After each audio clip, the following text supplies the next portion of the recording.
All right. Oh, we got movement. Hello, everyone. Happy Thursday. Really happy to be here with everyone this afternoon, evening, wherever you are in the world. My name is Heather Grant. I am one of the community admins here at the Maintenance Community by Upkeep. Thank you so much for making the time to be here with us today. If you are not already a member of the maintenance community on Slack, we would love to have you join us. I will drop the sign up link in the chat in just a moment. Today, we have Ricky Smith joining us for a presentation on developing and managing an effective maintenance planning and scheduling process. Should be a good one. The recording from our session today will be available at this link right after we end, as well as in the maintenance community on Slack tomorrow, along with a copy of the slides that you see here today. Ricky is also available to answer questions live in the maintenance community Slack group, so please feel free to share the recording of this webinar or the invitation to Slack directly with any friends, colleagues, or anyone else you know who would benefit from hearing some of Ricky's expertise. My last piece of housekeeping, and then we'll go ahead and get started with our presentation. You'll notice that your cameras and microphones are not turned on today, so what you'll want to do if you have any questions for Ricky as we go, or if you want to answer any questions that Ricky may ask you, is you'll use the chat feature on the right-hand side of your screen. So feel free to chat your questions as they come up, your responses as Ricky may ask questions, and we'll do our best to get through any questions at the end of our time today. Anything we don't get to, we will be sure to answer offline, so feel free to ask away. That is it from me. Thank you everyone again for being here. Thank you, Ricky, for joining us for a presentation, and I'll turn it over to you to get started. All right, thank you very much. Welcome everyone for this webinar for 60 minutes. Plus or minus a few minutes. So how is maintenance planning and scheduling managed? It's a good question. I'm glad someone came up with that topic. Well, management's expectation of planning and scheduling is to decrease in failure, increase and stabilize production output, effective utilization of maintenance labor, materials, and parts, reduction in costs, less stress, and what else? Rinse time, increases rinse time, hands-on tool time. So sources of planning and scheduling best practices goes back to Alumex or Alcoa. Well, Alcoa bought them in 1990s. This was the first, actually, when Alumex created the first fully integrated planning and scheduling with a fully integrated CMMS. So Alcoa expanded to all Alcoa plants worldwide. You see all the dots on that map. This whole process was spread out throughout the world. It's incredible. And to this day, I still meet some of their vice presidents and some of their maintenance managers and all in conferences, and they're still doing it the right way. It's great. So recognize, having a world-class organization, Alcoa Mount Holly did, by HSBRT, Maintenance Technology Magazine, Reliable Plant Magazine, and many others. Created to effectively manage maintenance, labor, materials, time, and to minimize interruption to production. So let's talk about some definitions. Without a definition, everyone has one. So you have an opinion. So maintenance rework. So rework is corrective work done on previously maintained equipment that has prematurely failed due to maintenance, operation, and material problems. And the causes are exactly the same thing: maintenance, operational, material problem. These came from SMRP metrics. Maintenance planning, the process of future maintenance work, which the job has been scoped, parts, material identified, number and type of maintenance craft, downtime required, if required. Okay, maintenance scheduling is the scheduling of maintenance resources with production by day, by hour. And then stockouts. Stockouts, the measure of the frequency that a customer goes to the storeroom inventory system and cannot immediately attain the part needed. How do you fix that? Min, max, reorder points, and safety stock.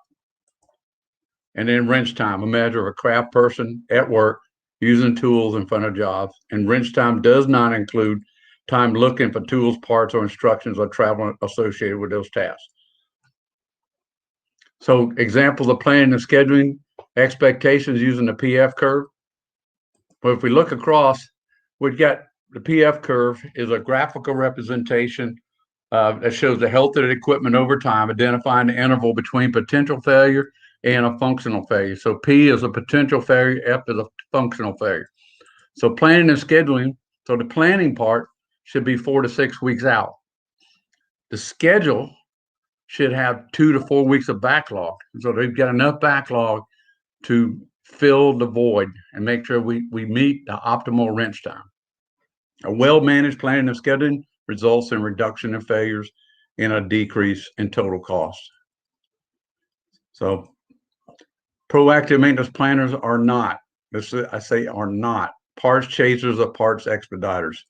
You know, what it's supposed to be, the planner is supposed to be future work only. So if you call your planner on the phone and say, hey, I need a part right now, if the next thing you hear is the dial tone, you got a proactive planner. Don't go back home and say that, okay? Maintenance supervisors, you know, they're not maintenance supervisors. They don't get involved in this week's work. They focus on future work only. That's how we manage it. We got to have discipline and consistency by these things. It's important to understand what a planner is not. The objective of maintenance planning and scheduling to optimize maintenance resources, labor, materials, and parts, to optimize asset reliability through minimizing unscheduled and scheduled downtime, and to optimize cost. You optimize cost by the whole output of this is to optimize the cost, and it will if we got planning and scheduling working correctly. Increase in wrench time. So if we look at maintenance costs on world class versus a typical company, this is maintenance cost of replacement asset value. World class is 2 to 3%, typical 3.5 to 9%. It's a huge difference between typical. Maintenance materials, the same thing. A lot of difference between world class, how much money we're spending on parts versus a typical organization. Some best practice benchmarks: schedule compliance 80 to 90% by day, by hour. Breaks to the schedule at minimum. Break to the schedule is when you schedule the maintenance techs go up to the job, to the production line or the equipment, the asset, whatever, and they come up to it and they say, hey, you can't have it right now. We got to continue to run. That's a break to the schedule. You need to measure that. Percentage of planned work, 90%.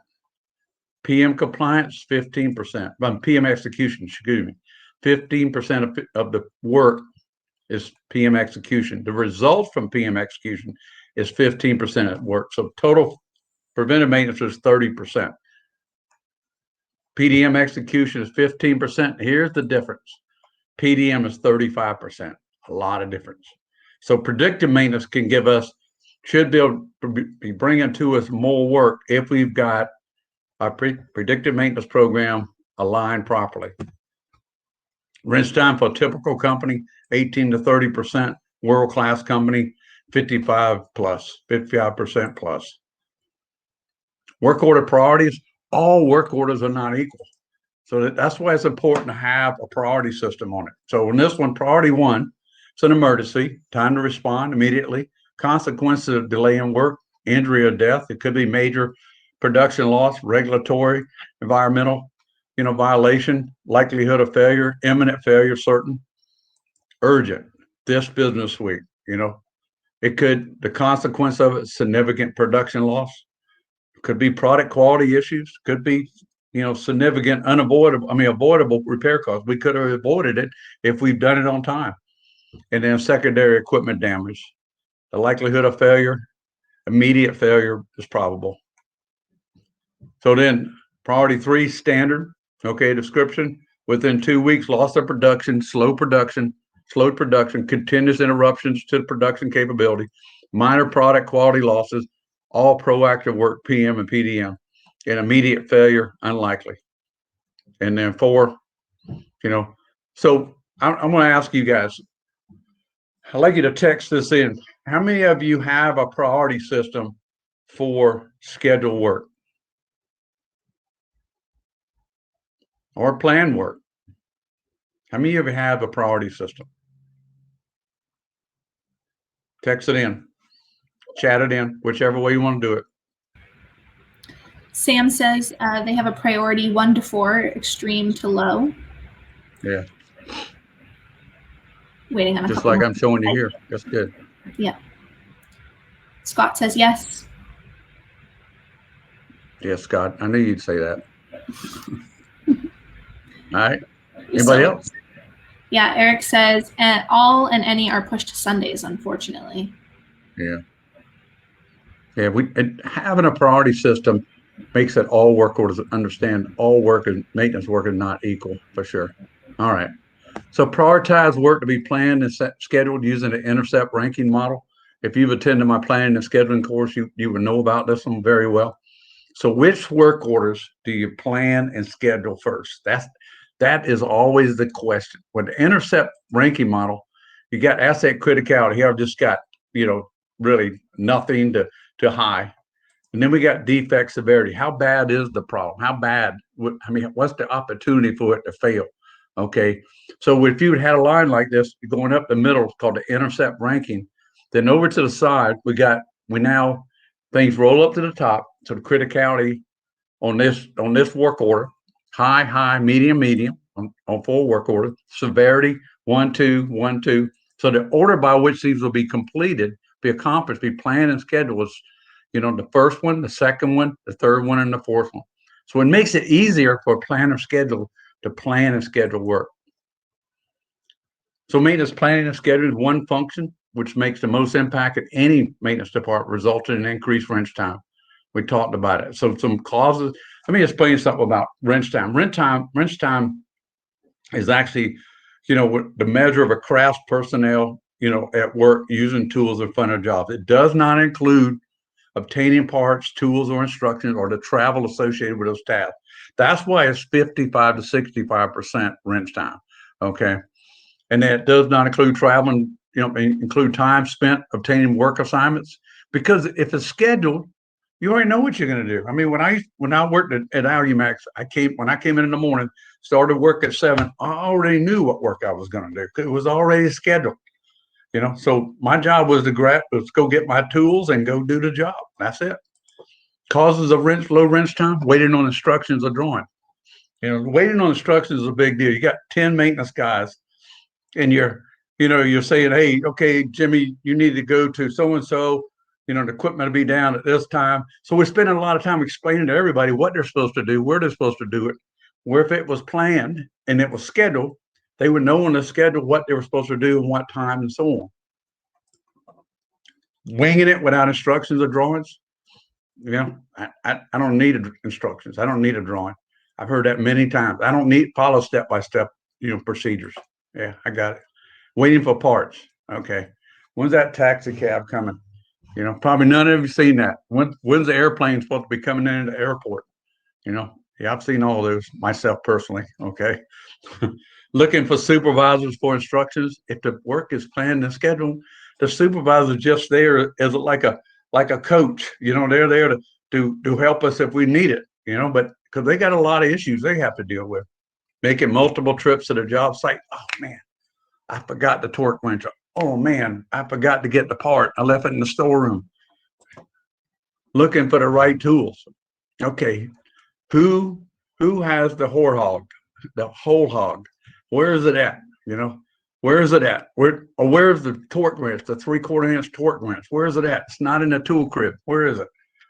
If scheduling's working right, that's already been identified, and the person should have it that has the scheduled work.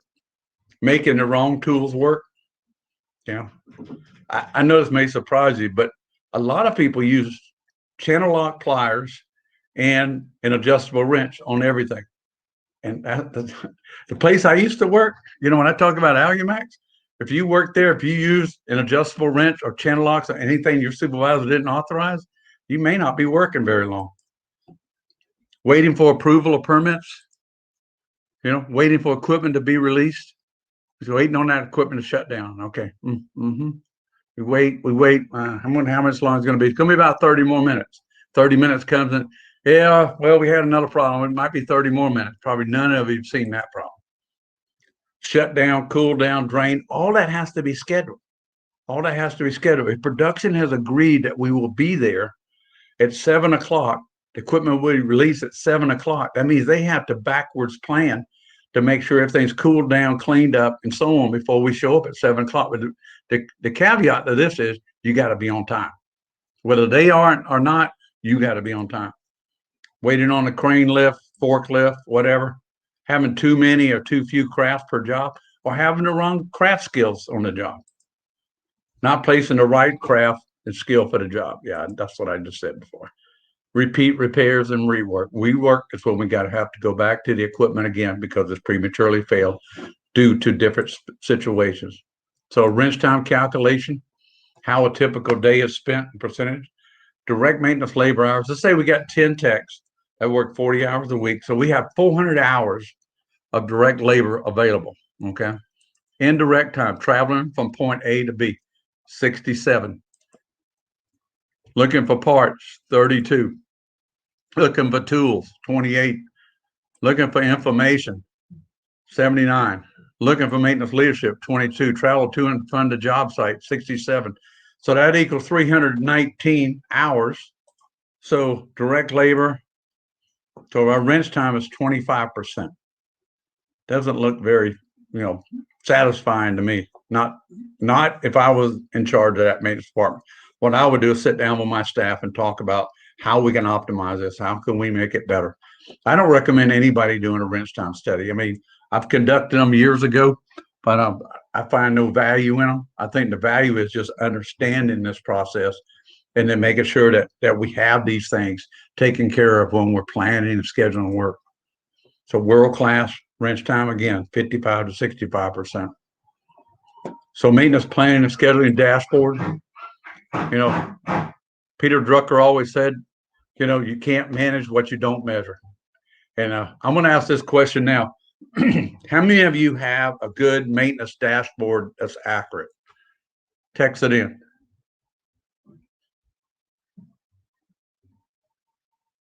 I see you guys looking around.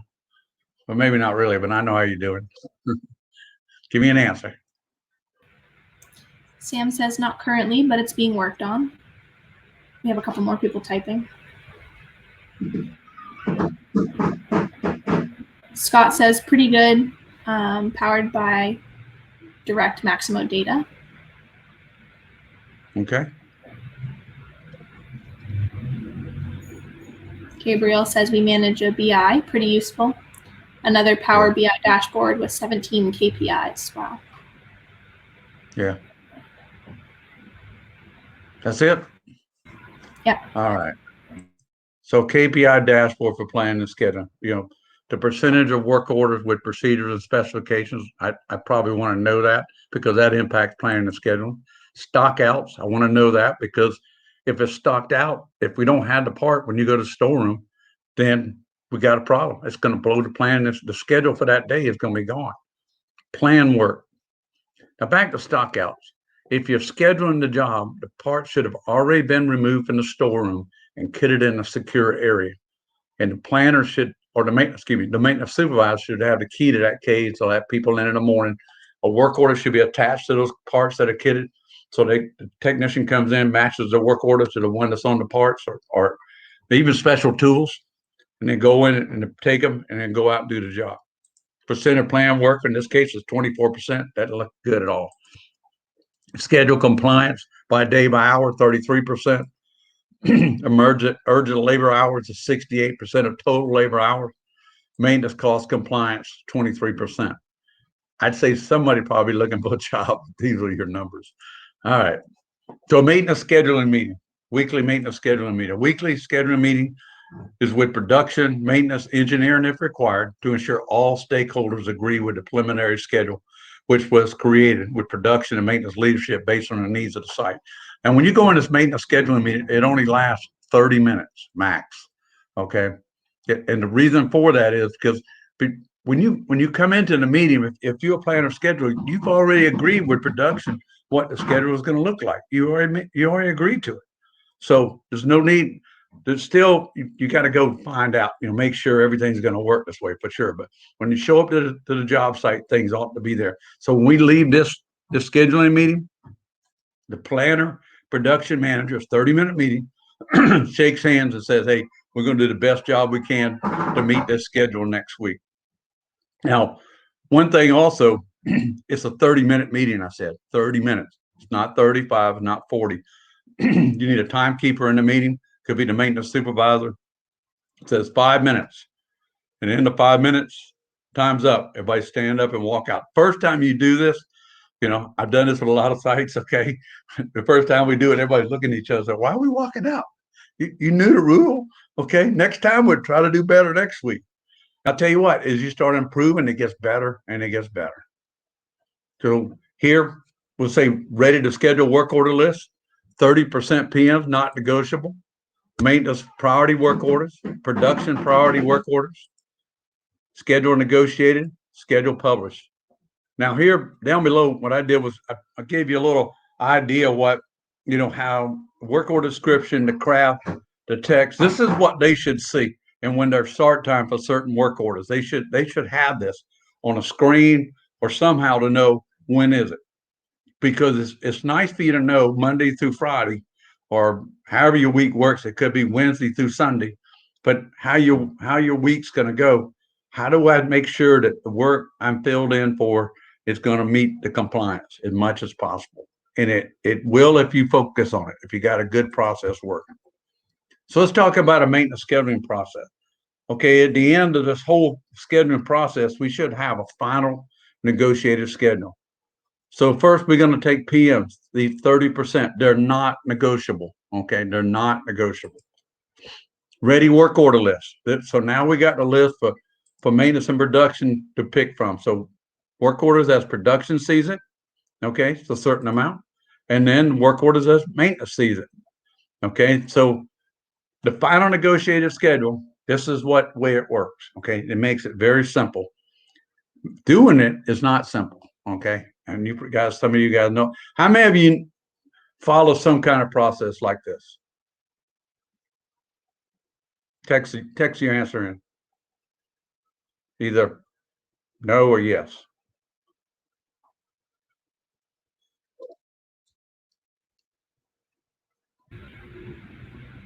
People are typing.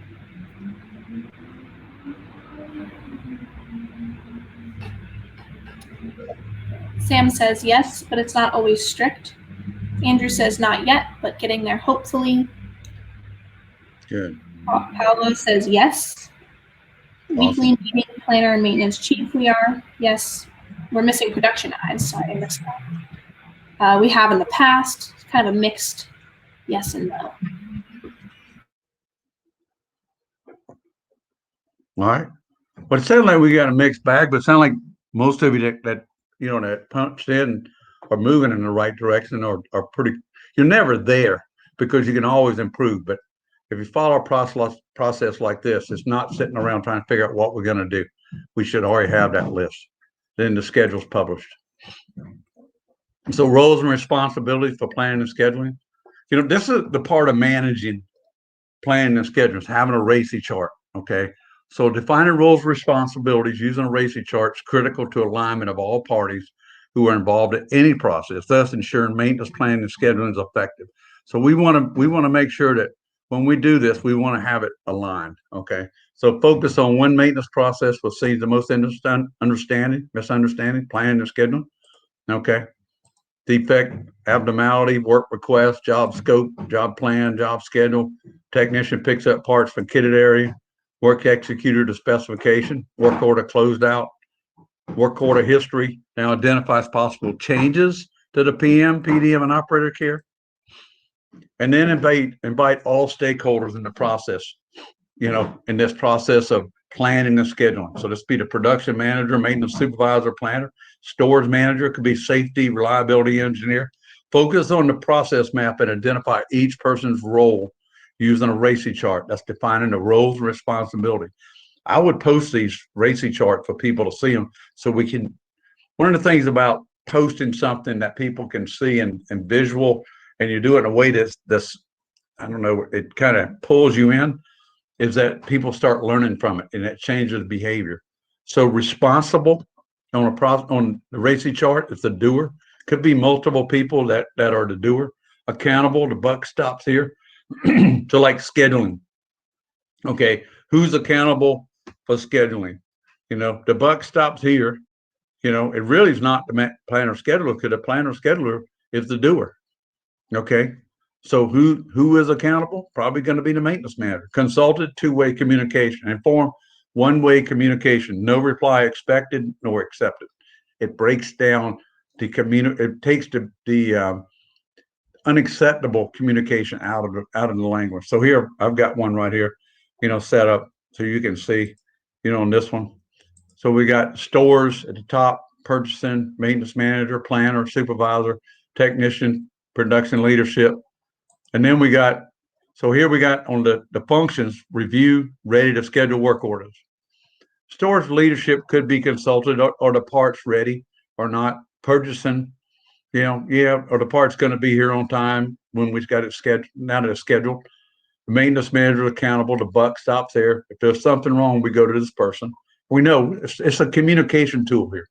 The planner's a doer, maintenance supervisor's a doer, and production leadership could be consulted. Next, identify PMs for next week's schedule. Okay, again, the maintenance manager, he's accountable or she's accountable for everything. The planner is going to identify the PMs for next week's schedule. Maintenance supervisor will also be involved in it, possibly, not all the time. Weekly schedule is maintenance season. Again, the planner, supervisor, now the technician may be consulted. Why? Because there may be some kind of job that we got scheduled, but there's some uncertainty about it, and some technicians may know more about it than anybody else. So the weekly schedule is production season. So we got the working together as a team between production and maintenance. So, accountable again. We got the maintenance manager because that person's got to make it happen. Okay. The planner's the doer, the maintenance supervisor the doer. Okay, and the production leadership's the doer. Oh, by the way, on the weekly schedule, yeah, that's right. So the national final schedule negotiated. Notice on this one, you start to the left, stores leadership's informed. Why? Because now we're ready to do the job. We want to make sure the parts, you said they're going to be here at 7:00. I want to make sure they're here. Same thing with purchasing. Again, accountable for the maintenance manager, planner, the doer, supervisor, the doer, and production leadership. In case we have to change something, we negotiate it. All right, then the schedule's published. Very simple. The planner's the doer, maintenance managers is the buck stops here. Purchasing was informed, maintenance supervisor informed, maintenance technician informed, production leadership's informed. So what do you think about this? If you guys have planning and scheduling, if you don't have this, would it help you? Text in yes or no.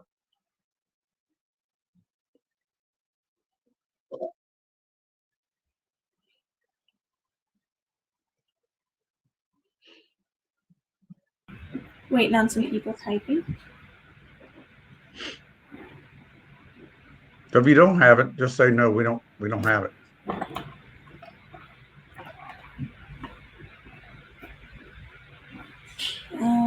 Yes, 100%. Yes, we have for storeroom, but not planning and scheduling. Very useful, but I don't have it. It's good. We do not. You got to start somewhere. If you're going to optimize anything, a RACI chart's important. It aligns everybody's thinking. Everybody knows what they're supposed to do. All right. So one thing I want to tell you about the RACI, okay? The slides, you can get a copy of these slides if you want them. If you go back to this one, it tells you how to do it. And then this one gives you an example. When you go back, you can make your own template, or you can send me an email and I'll send you some templates for this to help you with it. But this is critical to managing, planning, and scheduling. Okay. Options if you don't have a planner, or more work than one planner can handle. Seen it many times. Hire another planner, and you may not necessarily hire another planner. Maybe you use one of your own technicians. Then this is what this is. Write a work order and schedule your best maintenance tech who is proactive, has computer skills to be a temporary planner. Write a work order, plan and schedule it, right? And then option 3, focus on one maintenance crew to plan and schedule the right way. This is called POC, proof of concept. Okay, learn that in the military, proof of concept. You got to prove the concept before we do it. This is option 4. Sorry about that. Use the single point lessons to educate leadership. I've got these single point lessons that can help you.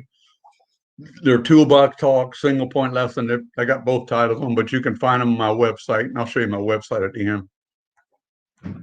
And then suggest to leadership the possibility of an organization evaluating the current state of your maintenance function and assisting in the design and plan to move forward to the next level. A lot of companies, it's not just one thing, planning and scheduling. It's everything's dysfunctional. And you may need to have an organization come in and assess where you are and then to where you need to be, paint the picture of what good looks like, and then put a plan in place to do it and using a crawl, walk, run methodology. In other words, we're not going to go into it like gangbusters, but things we're going to go to first, we're going to start with first, are going to be the things that's going to make an impact. Okay. I want a quick wins on any time we put a plan together for something. It doesn't have to be big, it can be small. Steps to managing an effective planning and scheduling process, attend training and maintenance best practices so you can learn how maintenance planning and scheduling impacts process and asset reliability. Provide formal training for planner schedulers. You know, that's a big deal. If they're not trained, you don't get them aligned. They all need to be trained the same way. Create a process map of the planning and scheduling process. Not difficult. Define roles and responsibilities for all stakeholders, like we talked about. Create a plan and scheduling KPI, dashboard. Post it on a video screen so we can see it in the maintenance shop. You don't need it all over the plant, just in the maintenance shop, so the maintenance technicians can look at it and say, "That's the score in the game. That's where we're at right now." And so continue on. Number 6, enables maintenance planner to perform their work and not become involved with day-to-day work. Their job is plan and schedule future work only. This week's maintenance work is the responsibility of the maintenance supervisor, not the planner.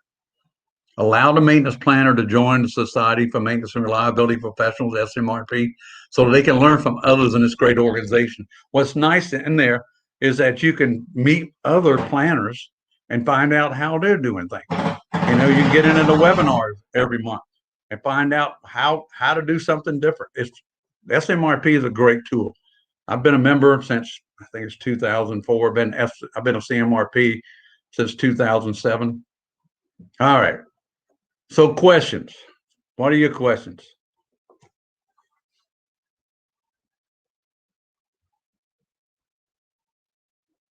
Just text your questions in.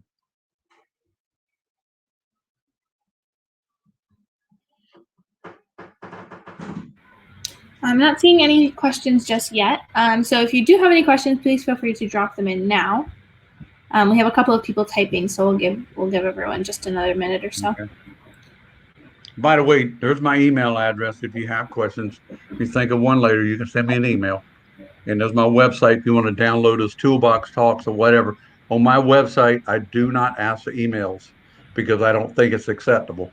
I don't care who goes on there and gets what they want. Just go in there and take it and go. We got one question in that says, how far out should we plan? 4 to 6 weeks.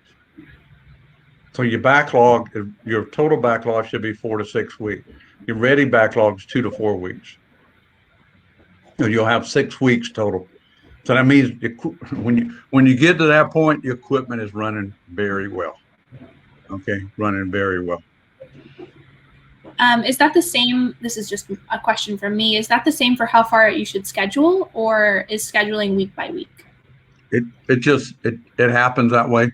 If you understand, when I say schedule, ready to schedule is 2 to 4 weeks. Okay, that's it. Before that is plan work. We're planning the work. So we should have a backlog of planned jobs that are ready to schedule.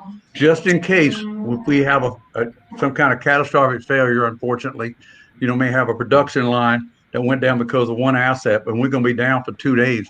We can pull those ready to schedule work orders forward and get it done. That's one of the advantages of having a good planning and scheduling process in place. Mm-hmm. Awesome. A couple more questions just came in. It says, we're currently just starting a planning and scheduling program. What is the most important first step? First step is education. Get everybody aligned in the thinking. Get those toolbox talks. There's many ways you can do it, but education, knowledge, sharing the same knowledge with everyone, whatever that is. Awesome. And most people skip that, and that's why they have problems. Mm-hmm. Cool. And the next question here says, is it necessary to have a maintenance planner and a maintenance programmer? A maintenance programmer? No, Maybe. I mean, maintenance planner is all you need. A planner does the planning and scheduling. Now, if you got a large facility, a lot of times if you got more than say 2 planners or 4 planners, then you typically got a scheduler that schedules the work. The planners do the planning and the scheduler schedules it. Yes, a scheduler, I believe they meant by a programmer. Yeah. So hopefully I answered this question. Yeah, they're typing. I'll give them just a second here. Okay. Oh, okay. No more typing. One more question I see here says, how do you recommend we start improving wrench time? Well, to focus on wrench time, you don't need to focus on it right now. What you need to focus on is getting planning and scheduling functional, and wrench time will increase. You don't want to get out there and measure wrench time. I've conducted wrench time studies, and I can tell you, I never saw value in them to begin with. Yeah, it will tell you where you're at, but it doesn't help me. That's not the solution. I want to start moving forward, and not spend a lot of time doing some kind of study when I know I can put a plan in place, a crawl, walk, run plan to get me to where I got to go.